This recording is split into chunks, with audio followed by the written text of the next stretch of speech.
E waiata tahi ana te iwi ki roto i te whare pukapuka o Rotorua ki te whakanui i tēnei Te Wiki o Te Reo Māori. Ko te hiringa o tēnei kaupapa. Hei whakanui te kaupapa Te Wiki o Te Reo Māori, me te whānuitanga, whakawhanaungatanga mātou. Hui ai, waiata ai, whakawhanaungatanga ai. Wharanga!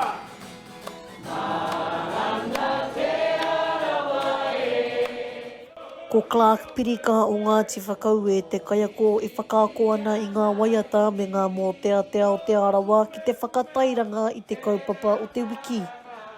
I te mea, ka huro rātou ki te ako i ngā waiata mōteatea, ngā waiata ngahau, me ngā waiata katoa. Ahakoa ngā waiata nō konei, ngā waiata ai rā atu rohe hoki.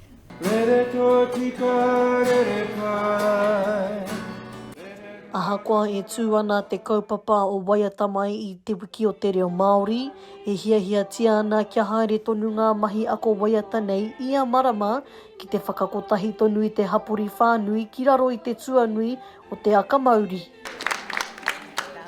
Ia wiki, ka hoki mai te rahi o ngā koeke, ngā kuia, ngā koraua, ngā pakeke, e noho nei ki konei a Rotorua. Me ngā kaimahi o era momo tari, rātau ka haere mai, ka tautoko mai te kaupapa nei. Ai. So, if you're new to this, hoki mai.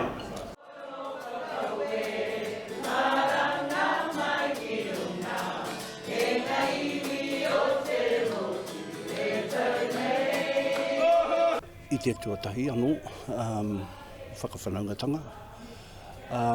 Me e te hiatu o ngā tāngata o ngā rahi kua tautoko mai, ako i ngā waiata kia whakarite i te paipai, e tautoko ana ahau ki a rātau, mō wera kaupapa.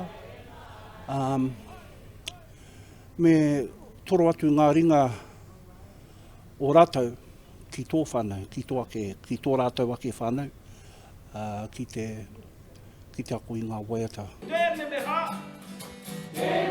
meha te wairua ki te Pūkōrero Māori. Ka mutu ngā waiata ka timata ngā kōrerorero i waenga i te hunga nei, kia hoki mai anō ki te ako i ngā waiata i Te Reo Māori. Mihiora Gage, Aukaha.